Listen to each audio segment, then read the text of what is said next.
चाकण आता प्रचंड वाढलंय. अहो पुढं चाकण या परिसरामध्ये महानगरपालिका झाली तर आश्चर्य वाटून देऊ नका. एवढी लोकसंख्या तिथं वाढलेली. इकडं वाघोलीचा परिसर कसा वाढलाय तुम्ही बघितला. इकडं दोन्ही मांजरी आणि तिकडं वाघवस्ती आणि लोणी काळभोर, त्याच्या पलीकडच्या बाजूला पार उरळी कांचन पर्यंत किती वाढलंय तुम्ही बघताय. चौबाजूने वाढलंय, हे कोणी थांबवू शकत नाही. आता नवीन विमानतळ आपला पुरंदरला एवढा मोठा येतोय, देशातल्या नंबर 2चा विमानतळ आपण तिथं करतोय. नंबर 2चा. तिथं कार्गो होणार, तिथं एकाच वेळेस लँडिंग पण होणार, एकाच वेळेस टेक ऑफ पण होणार. आपल्या महाराष्ट्रातला दुसरा तो आहे, कारण पहिला आपण नव्या मुंबईत केला, टेक ऑफ आणि लँडिंग 2 धावपट्टी त्या पद्धतीनं करतोय. तिथले लोक जरा नाराज आहेत, त्यांच्या जमीन जात आहेत, परंतु त्यांना मोठा मोबदला आम्ही देतोय. 3000 एकर जमीन आजच कलेक्टर म्हणले की दादा आता एक्वायर करायला सुरुवात आहे. तिथनं आता रेल्वे चालू करावे लागणार आहे, मेट्रो, वेगवेगळ्या प्रकारच्या पीएमएल रस्ते मला मोठे करावे लागणार आहेत, रिंग रोड, हे सगळं चाललेलं आहे. मी हे का सांगतोय, हे केल्याशिवाय पुढचं भवितव्य पिढीचं योग्य पद्धतीनं होणार नाही. आता ट्रॅफिक किती आहे आज तुम्हाला कुठल्याही पुण्यात. आम्ही आता पुण्यातलं टनेल काढतोय, येरवड्यापासून कात्रज पर्यंत टनेल.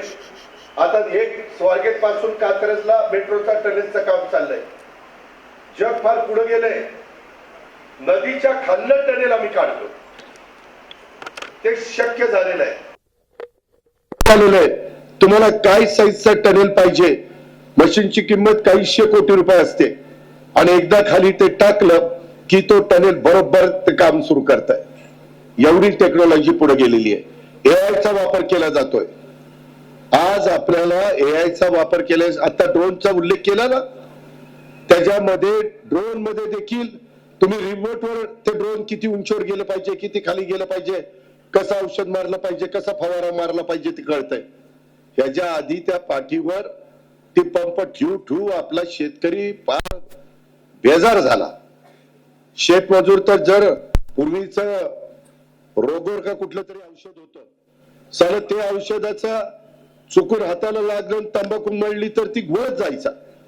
खोटं नाही सांगत, एवढं विषारी होतं. ते नंतर बंद केलं आम्ही. अजून पण काही विषारी औषध येत आहेत, पण लोकांना नवीन गोष्टी. आता मी हार्वेस्टरच्या करता देखील निर्णय घेतो. आपले कृषी मंत्री दत्ता मामाकडेच ते खातं आहे. अर्थमंत्री म्हणून मी मुख्यमंत्री उपमुख्यमंत्र्यांशी बोलून एक स्कीम नितीन गडकरी साहेबांची पण त्याच्यात मदत घेतो. मला सांगायचं कारण मी आज तुमच्या पुढे येण्याचं, ह्या सगळ्या गोष्टी आपण करतोय. नवीन वास्तू पण मी स्वप्नीलला सांगितलेलं आहे. मी महाराष्ट्रात अनेक वास्तू उभ्या केल्या. आपल्या माझ्या सभासदांनो, माझ्या दूध उत्पादक शेतकऱ्यांनो, माझ्या लाडक्या बहिणींनो, आज तुमचं कलेक्टर ऑफिस कसं झालंय बघा. तुमची जिल्हा परिषदेची इमारत, तुमची पीडीसीसी बँकेची इमारत, अतिशय सुंदर कृषी भवनचं काम चाललंय, सारथीचं काम चाललंय, त्याच्यामध्ये शालेय शिक्षण भवनचं काम चाललंय, कामगार भवनचं काम चाललंय, आता सहकार भवन आणि पणन भवनचं पण काम चाललंय. आपलं सहकार त्या साखर भवन आहे तिथं. एवढ्या इमारती वेगवेगळ्या. नोंदणी भवनचं काम जवळपास उरकत आलंय. नवीन विभागीय कार्यालयाचं इमारत बांधली, सर्किट हाऊस बांधलं. पूर्वीचं सर्किट हाऊस आठवत असेल तुम्हाला काय अवस्था होती, आताचं सर्किट हाऊस जाऊन बघा. आज आपली परिस्थिती बदलत चाललेली आहे. ग्रामीण भागातल्या पण पंचायत समितीची कार्यालय बघितल्यानंतर तुम्ही तोंडात बोटं घालाल, म्हणजे म्हणायचं असतो म्हणून, नाही तर लगेच घालू नका. तर त्याच्यामध्ये ह्या पद्धतीनं आपण चाललेलो आहे.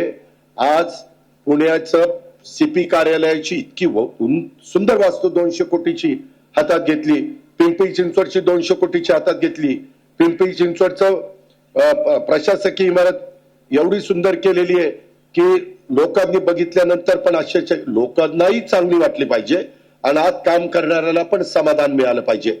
तशा पद्धतीनं इथं आपण करू. त्याच्यामध्ये माझं एसपी कार्यालयाचं काम 100 कोटीचं चाललेलं आहे. खूप गोष्टी करतोय. त्याच्यामध्ये सतत मला तुम्हाला भेटता येत नाही आणि त्याच्यामुळं ह्या सगळ्या मी गोष्टी सांगतोय. त्याच्यामध्ये पुणे जिल्हा शिक्षण मंडळाच्या पण इमारती कशा केल्या त्या तुम्ही बघितल्या. अजूनही त्याच्यात भर घालण्याचं काम चाललेलं आहे. शेवटी आपल्या बापदादाने, मी पण काय कायम तिथं ताम्रपट घेऊन आलो नाही, माझ्यानंतर कोणी ते बघणारच आहे आणि बघितलंच पाहिजे. नवी पिढी पुढे आलीच पाहिजे. आज तुमच्यातले पण नवी लोक त्याच्यामध्ये तरबेज झालेच पाहिजे, तयार झालेच पाहिजे. मित्रांनो, हा धंदा वाढण्याच्या करता अनेकांनी प्रयत्न केले.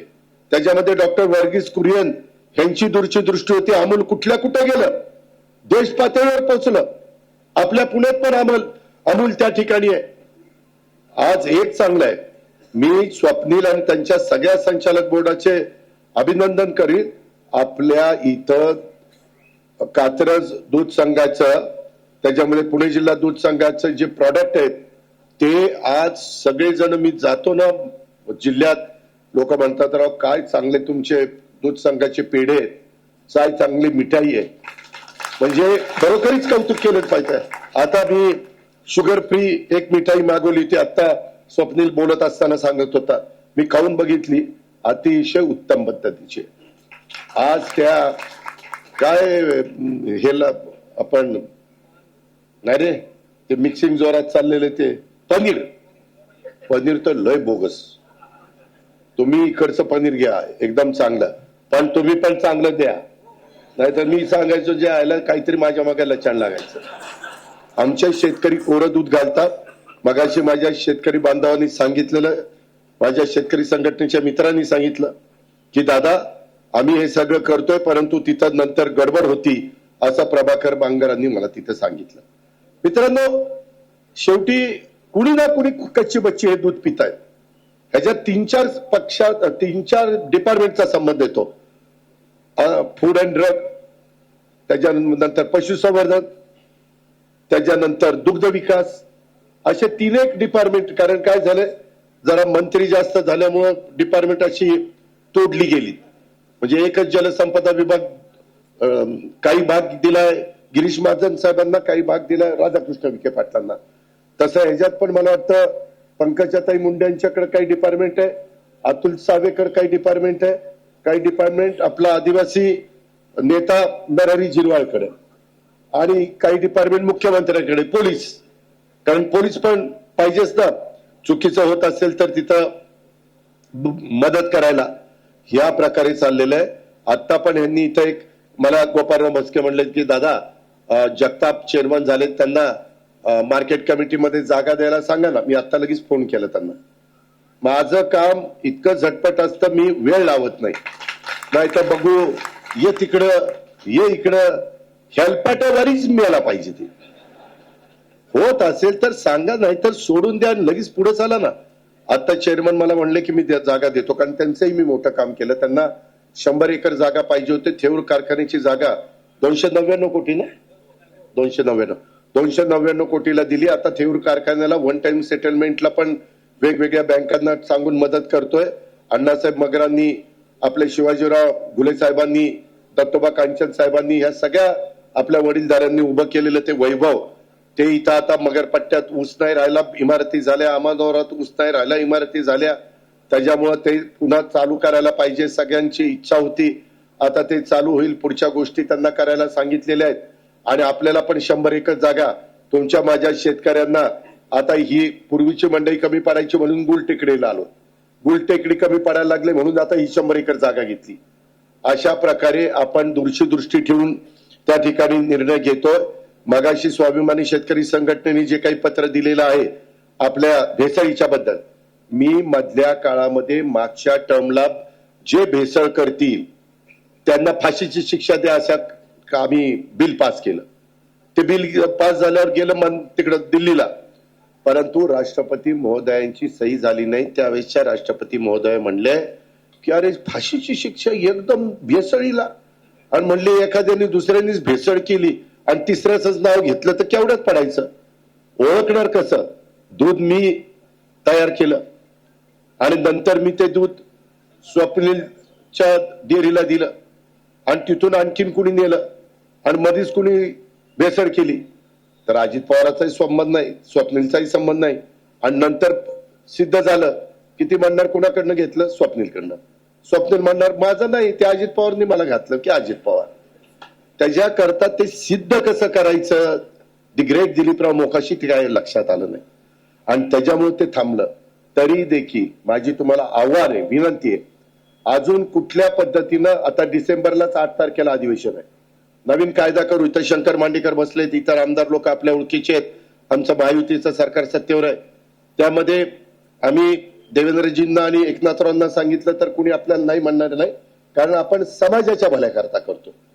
त्याकरता अजून काही तुमच्यातले काही वकील लोक असतील, आता स्वप्नीला शहाणा वकील आहे वाटतं ना, झालाय का असाच वकील आहे, म्हणजे डिग्री घेतली का पूर्ण 5 वर्षाचा का 3 वर्षाचा कोर्स? राम चोबे त्याची जरा डिग्री तपासावं काय बघू.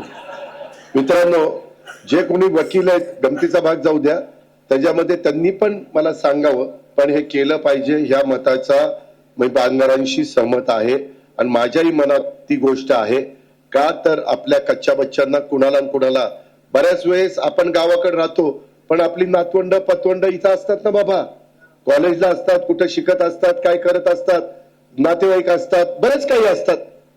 त्याच्यामुळं त्यांनाही कुठं त्रास होता कामा नये.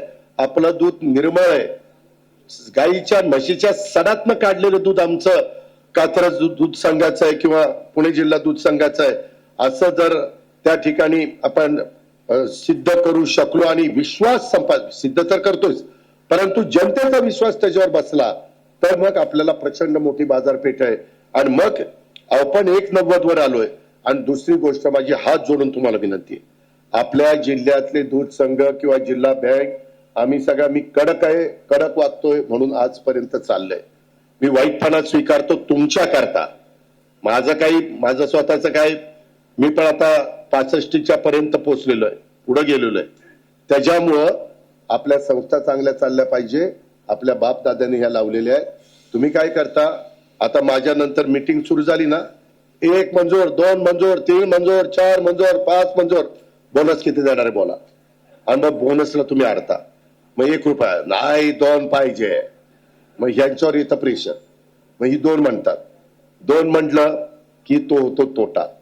आता गेल्या वर्षी 2 बसत नसताना ह्या शाळांनी 2 दिला, तुम्हाला बरं वाटलं. मित्रांनो, आपण ऋण काढून सण साजरा करतो का? अजिबात नाही. त्याच्यामुळं आता मला रमेशराव भुजबळ माजी चेअरमन विद्यमान संचालक सांगत होते, दादा तिथं म्हणले आमची त्यांची बागेश्वर सहकारी दूध संस्था आहे. आता जुन्नरचे काही लोक असतील, बाळासाहेब खिलारी वगैरे काही जण आहेत, अतुल आहे, त्यामध्ये ते लिटरला त्यांनी इतकं चांगल्या पद्धतीनं सगळं गणित बसवलेलं आहे. त्यामध्ये त्यांनी संकलन दुधाचं फिलकॅप मशीनद्वारे पॅक करून 1000 लिटर दुधाची स्थानिक विक्री करतात. रमेशराव इथं बसलेत. संस्थेची 1 कोटीची बहुउद्देशीय हॉल त्यांनी बांधलाय, त्याचं भाडं त्यांना मिळतं. संस्था म्हणजे दूध संस्था, पशुखाद्य विक्री, दूध उत्पादकांना व रोखीनं विक्रीतून त्यांना नफा मिळतो. संस्थेचे ग्राहक भांडार आहे, ते ग्राहक भांडार ह्याच्यामध्ये दाखवले बघा, बागेश्वर भांडार वगैरे वगैरे. आणि त्याच्यामध्ये चालू वर्षी त्यांनी ह्या सगळ्यातनं नफा कमवून जो काही हे मिळतो आपला दर, मला आता काय 35.5 काही ते आपला किती आहे दूध,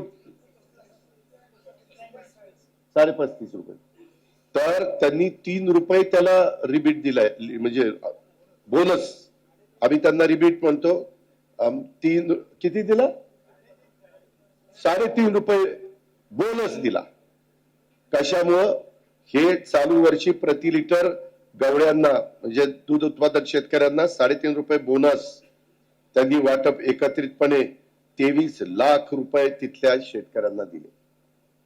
माझी विनंती आहे की ते आपल्या जुन्नरच्या रमेश भुजबळांना जमतं, तर आपल्याला का नाही जमत? इथं दूध उत्पादक ज्या सोसायटी आहेत त्यांनी पण बघा, काही अजून काही तालुक्यात किती कमी दूध आहे, मी त्यांचा पंचनामा करत नाही, पण राव काय त्याच्या एका सोसायटीचं दूध जेवढं असतं तेवढं तालुक्याचं दूध नाही राव. असं नाही पाहिजे. तुम्ही मला स्कीम द्या, तुम्ही गोकुळची स्कीम आणा, मी पीडीसीसी बँकेच्या आपल्या दुर्गाडेंना, सुनील चांदेरेला, त्याच्यामध्ये ते आपल्या देसाई म्हणून तिथं सीईओ त्यांना सांगतो, या पद्धतीने आपण करू. त्याच्यामध्ये रामगीर बाबा दूध उत्पादक संस्था एक आहे रौंदळवाडी पाईटची, या संस्थेने जिल्ह्यात सर्वाधिक दूध पुरवठा केल्याबद्दल मी त्यांचं विशेष अभिनंदन करतो. त्या संस्थेने 82 पासून आतापर्यंत 3,19,00,000 लिटर दूध आपल्या संघाला घातले. 3,19,00,000. तिथल्या दूध उत्पादक शेतकऱ्याचंही अभिनंदन आणि या संस्थेचे चेअरमन आणि संचालक बोर्डाचंही अभिनंदन.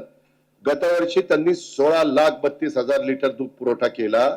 संस्था माझ्या दूध उत्पादक शेतकऱ्यांना कमिशन कपात तिथं करत नाही. दूध उत्पादकांना दर 10 दिवसाने ऑनलाईन पद्धतीनं पेमेंट यायचंच नाही, ऑनलाईन त्यांच्या अकाउंटला डायरेक्ट. संस्थेचा ऑडिट नेहमी अवर्ग राहिलाय. संस्था ऑनलाईन पद्धतीनं गुणवत्ता आणि मेंटेन करते, त्याचं विशेष अभिनंदन. माझं म्हणणं स्वप्नील तुला आणि तू सगळ्या संचालक मंडळाला, गोपाळराव, बाकीचे सगळे माझे सहकारी, त्या सगळ्यांना त्या बाबतीमध्ये विष्णू असेल, बाळासाहेब असेल, केशरताई असतील, सगळे जण तुम्ही एआयचा वापर करून ऑनलाईन काय गोष्टी करा ना. तिथं काही काही बाबतीत अजित पवारची संस्था असेल तर त्याचं डिग्री, त्याची फॅट जरा वेगळी, जरा इतरांची असेल की त्याला खालची. असं नका ना करू. मेरिट लावा ना. तुम्ही करत नाही, परंतु मला शंका आली म्हणून मी सांगतो. नाहीतर मला ह्याला आज बोलवलं एवढं मोठं, ह्याला मला तर ते काय दिलं ना स्मृती चिन्ह, ह्याला म्हणलं एवढा मोठा बोजा काहीतरी आहे माझ्या हातात.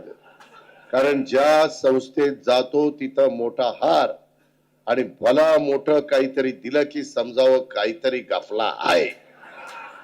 आणि मग उपमुख्यमंत्री आणि अर्थमंत्री म्हणून त्याच्यावर पांघरून घालण्याचं काम.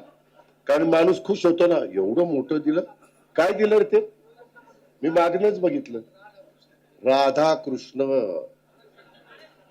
राधाकृष्ण दिला.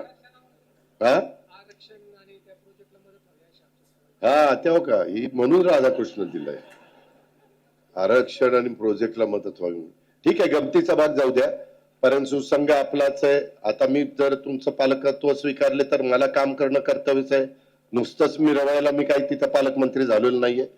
त्यामुळे तुमचंही असू द्या, ह्यांचंही असू द्या, कुणाचंही असू द्या, त्यामध्ये मी त्याच्यामध्ये लक्ष घालेल. आपले प्रभाकर बांगर तुम्ही संकरित. त्याच्यात काय झालं, गोवंश हत्या बंदी आल्यामुळं तो प्रश्न निर्माण झाला. तरी मधी ऐका ना, मधी तो एक समाज माझ्याकडे आलेला होता, कुरेशी समाज. आणि कुरेशी समाजाच्या संदर्भामध्ये मी रश्मी शुक्लांना आणि काही लोकांना घेऊन त्याच्यामध्ये मार्ग काढायचा प्रयत्न केला. आपण म्हणताय ती गोष्ट खरी आहे. कारण मी पण धारा काढल्या, माझाही संकरित गोठा आहे. मी पण आता माझ्याकडे सहीवाल गायी आहेत, माझ्याकडे गीर गायी आहेत, माझ्याकडे थारपर गायी आहे, काही मी एक देशी म्हणून ठेवलेले आहेत, खिलार गायी आहेत. मला आवड आहे. मी परवा एवढ्या व्यापातनं माझा जनसंवाद यात्रा आणि जनसंवाद कार्यक्रम आणि माझा मिलन परिवार मिलन कार्यक्रम करून मी 3 वाजता गेलो, 4 वाजता बारामतीत पोहोचलो विमानाने. आणि आमचा भाद्रपदातला पोळा आहे, तो पोळा मी साजरा केला. मला बैलपोळ्याला जाऊन माझ्या आई बरोबर, माझी आई 87 वर्षाची, तिच्या बरोबर त्या सगळ्या आमच्या लोकांच्या बरोबर ते बैलपोळा साजरा करायला आवडतं. कारण ती शेवटी आपली शेतकरी तुमची माझी जात आहे, दुसरी आपली जात नाहीये. आणि ह्या पद्धतीनं त्याच्यामध्ये लक्ष घालत असतो. त्याच्यामुळं मी ह्या खात्याला पण एवढ्या वेगवेगळ्या पद्धतीनं काही हे केलेत. रिसर्च आपल्या विद्यापीठाच्या पाठीमाग पशुसंवर्धन विभागाचे, त्याच्यात मोठे मोठे प्राणी आले तरी त्यांना उत्तम प्रकारची सर्व्हिस देता येईल अशा प्रकारची व्यवस्था, प्रयोगशाळा वगैरे आपण केलेल्या आहे. कधीतरी तुमच्यातलं कुणी जाऊन बघितलं तर तुम्ही पण आश्चर्यचकित व्हाल की काय केलं. त्याच्यामुळं जिथं जिथं शेतकऱ्यांचा प्रश्न असेल तिथं तिथं हा अजित पवार उभा राहील. हा मी शब्द तुम्हाला देतो, हा विश्वास तुम्ही माझ्यावर ठेवा. मी कुठेही तुम्हाला अडचणीत येऊन देणार नाही. आताही जे काही मोठं पाऊस आल्यामुळं माझ्या शेतकऱ्याचं बळीराजाचं नुकसान झालेलं आहे, त्याच्यातनं पण त्याला सावरण्याच्या करता आमचं महायुतीचं सरकार, केंद्राला पण काल आम्ही अमित शाह साहेबांना पत्र दिलंय, पंतप्रधानांना पत्र म्हणजे पाठवलेलं आहे आणि त्याच्यातनं आपण मदत घेतोय. आणि त्याच्यामुळं हे जे काही गाई जर्सी गाईचे गोरे वगैरेचा प्रश्न आलाय. काही जण म्हणले की आम्ही गोशाळा काढू. गोशाळा काढून काढून कितीच काढणार आहे. त्याच्यामध्ये एवढे मोठ्या प्रमाणावर जनावर तयार होतात. आता त्याच्यामध्ये आम्ही मार्ग काढलाय. आता गाय हिटवर आल्यानंतर, आपल्या भाषेत माझावर आल्यानंतर तिला एम्ब्रिओ ट्रान्सप्लांट करायचं, म्हणजे कालवडच बारकी तिच्या गर्भाशयात टाकायची आणि ती वाढली की जवळपास 95% जसं कोंबडीचं अंड्याच्या मधनं ते पिल्लू तयार झालं की जे कोंबडी असती, म्हणजे कोंबडा नाही कोंबडी, ती बाजूला काढतात आणि कोंबडे बाजूला काढून त्याला बाजार दाखवतात. आणि आपण मग त्या कोंबड्या अंड्याच्या म्हणून आणतो आणि वाढवतो आणि त्याचं लेअर फार्म म्हणतात त्याला, अंड्याचा पोल्ट्री फार्म. तसं आता ह्याच्यात आलेलं आहे. आम्ही त्याला सबसिडी देतो. वेगवेगळे रोग आले तरी त्याला सबसिडी देतो. आता माणसांची जशी जनगणना होती तसं आम्ही जनावरांची जनगणना सुरू केलेली आहे. तुमच्याकडे पण लोक आली असतील. अशा पद्धतीनं आपण बदल करतोय. मित्रांनो, माझी विनंती आहे की मी जरी तुम्हाला सतत भेटत नसलो तरी माझं सकाळी 6ला काम सुरू करतोय, रात्री 11-12 पर्यंत. मी आता बीडला तिकडं फिरत असताना पण तुम्ही बघितलं असेल, मी सकाळीच जायचो. काम पण लवकर उरकतं, लोकांचे प्रश्न समजून घेता येतात, एक उत्साह पण असतो आणि त्या पद्धतीनं आपण एकमेकाला साथ देऊ. मी मुंबईला गेल्यावर पुन्हा याबद्दल तेच ना, बाजार बंद झाले ते कुरिशे समाजाने केले. ते म्हणले की आम्हाला ऐका, मी तेच सांगतोय बाबा, तू मला सांगितलं ते मी एकटा निर्णय घेऊ शकत नाही. मी मंगळवारच्या कॅबिनेटला मांडतो ना तिथं. त्याच्याकरता तर मला पुणेकरांनी निवडून दिलंय, बारामतीकरांनी. पण पुणेकरांनी माझे काही माणसं निवडून दिली, काही पाडली पण काही निवडून दिली. पाडल्याबद्दल धन्यवाद नाही, पण निवडून दिल्याबद्दल अभिनंदन. तर मित्रांनो, ह्या पद्धतीनं प्रभाकरराव मी ते घेऊन जातो, कारण हा निर्णय हा मला तिथपर्यंत न्यावा लागेल. आणि बाबा, ही अडचण माझ्या शेतकऱ्याची आहे, त्याला विकायचं आहे. आपल्या इथं बैल, आम्ही आता 2 बैलाची नांगरट आपण करायचो, 4 बैलाची, 6 बैलाची, 8 बैलाची, 10 बैलाची. त्यावेळेस म्हातारा झाल्यानंतर काही शेतकऱ्यांना त्याला दावणीला बांधून खायला प्यायला तसंच घालणं परवडायचं नाही, ते बाजार दाखवायचे. पण काहींचं प्रेम असायचं आणि ज्यांची ऐपत होती ते त्याला शेवटपर्यंत जपायचे. ही पद्धत आपली होती ना. त्याच्यामुळे आता बाजार जर कोणाला दुष्काळ पडला, काही झालं, बाजार दाखवायचं म्हणलं तर त्याला घ्यायला गिऱ्हाईकच नाही, का तर बाजारच बंद आहे. आणि म्हणून त्याकरता शेतकऱ्यांच्या करता मला वाटतं मध्ये सदाशिवराव खोतांनी पण आंदोलन केलं होतं, पण त्यांना पण काही मारहाण झाली वाटतं, म्हणजे मारहाण नाही, वेडावाकडे बोललं गेलं. आणि त्याच्यातनं म्हशीला विकायला परवानगी आहे, रेडको विकायला, रेड विकायला परवानगी आहे. पण ते पण जाताना काही आडवाआडवी होती आणि नाही बाबा हे वेगळंच आहे असं सांगून तिथं त्रास दिला जातो, असे माझ्याकडे तक्रार आहे. तर त्या संदर्भात कुणी कायदा हातात घेण्याचा प्रयत्न करू नये, अशा पद्धतीने आपण त्याच्यातनं मार्ग काढू. आणि मी मगाशी सांगितलं की या सगळ्याच्या बद्दल पुढे जात असताना मला माहिती नाही, कारण मी आजच तुमच्या सगळ्यांच्या समोर ह्या निमित्तानं आलोय, पण आपल्याला जी काही तुमच्या वार्षिक सभा होईल त्यामध्ये सगळं काही करून जेवढा काही खऱ्या अर्थाने तुम्हाला बोनस मिळतोय तोच घ्या. तुम्ही प्रेशर खाली यंदा आणलं तर मी आज तुम्हाला सांगून जातो की म्हणजे पुढच्या मिटिंगला जायचं म्हणून की आपला संघ अडचणीत येईल. महाराष्ट्रातले अनेक संघ बंद पडलेले आहेत, फक्त गोकुळ चांगला चाललाय. आणि मला वाटतं तिकडं राजहंस ना संगमनेरचा, तो चांगला चाललाय. आपला 190 वर आलाय, आपल्याला वाढवावं लागेल. केव्हा वाढेल? शेतकऱ्याला 2 पैसे दुधाला जास्त मिळाल्यानंतर तो वाढेल. ते देण्याच्या करता स्थानिक किरकोळ विक्री स्वप्नील जेवढी आपण वाढू तेवढं आपल्याला शेतकऱ्यांना अधिकची मदत करता येईल. किंवा तुमचे जे उत्तमातले उत्तम दुधावर प्रक्रिया करून जे पदार्थ तुम्ही तयार केलेले आहेत त्याचे पण माझ्या आता पुणे महानगरपालिका, पिंपरी चिंचवड महानगरपालिका, तिथं मला सांगा, मी त्या आयुक्तांना सांगेन की तुमचे जिथं स्टॉल असतील तिथल्याच दरात पण आमच्या दूध संघाला एक स्टॉल द्या, जसं आपण मार्केटला सांगितलं तसं. आता ही जागा आपली आहे, त्याच्यावर इथं अजून आपली पीडीसीसी बँकेची जागा असेल, ती जर मोठी असेल तर तिथं पण आपण गोपाळराव स्टॉल द्यायला लावू. ती जागा मोठी असेल तर आपले कारखाने, उद्याच्याला संत तुकाराम सहकारी साखर कारखान्याच्या बाहेर आपण नानांना विनंती करू किंवा जे कारखाने आहेत त्यांना विनंती करू, किंवा तिथं एका बाजूला एक स्टॉल आमच्या कात्रज डेअरीचा काढायला परवानगी द्या. तेवढं तुम्हाला झेपणार आहे का आधी बघा, नाही तर नुसतेच मी स्टॉल काढायचो आणि तुम्हाला तिथं तेवढा माल पोहोचवता येणार नाही. असं करू नका आणि पारदर्शक काम करा. अजिबात त्याच्यामध्ये ग्रुपिझम त्या ठिकाणी करू नका, अशा प्रकारची माझी विनंती आहे. मागच्या वेळेस तुम्ही संघाचा नफा किती आहे ते पाहून आपण दूध उत्पादक संस्थांनी बोनस किंवा दूध दर ह्याचा फरक दिला गेला पाहिजे. 23-24 मध्ये मला सीएनी सांगितलं, मला बोर्डातल्या कोणी सांगितलं नाही. चीफ अकाउंटंट जो आर्थिक शिस्त लावतो, जे आपली सगळी तपासणी करतो, आर्थिक सगळे व्यवहार नीट आहेत का नाही, 23-24 मध्ये सदरचा फरक 1 रुपयाच बसत असताना समोरनं उठावाला. तुम्ही तर जनरल बॉडी, तुम्ही प्रमुख आहेत, तुम्ही मालक आहेत, हे विश्वस्त आहे. त्याच्यामध्ये तुम्ही मागणी केल्यावर यांच्यावर आलं प्रेशर आणि यांनी केला 2 रुपये. त्यामुळं 24-25 मध्ये 6.5 कोटी रुपये फटका बसला. कुठनं भरणार? आबा ताकोले तुम्ही सांगा. तुम्ही बोललं पाहिजे राव, हे बरोबर नाही. मी बारामती मधल्या संस्था चांगल्या चालवतो, जेवढं मला जमेल, जेवढा मला भाव देता येईल तेवढाच मी देतो.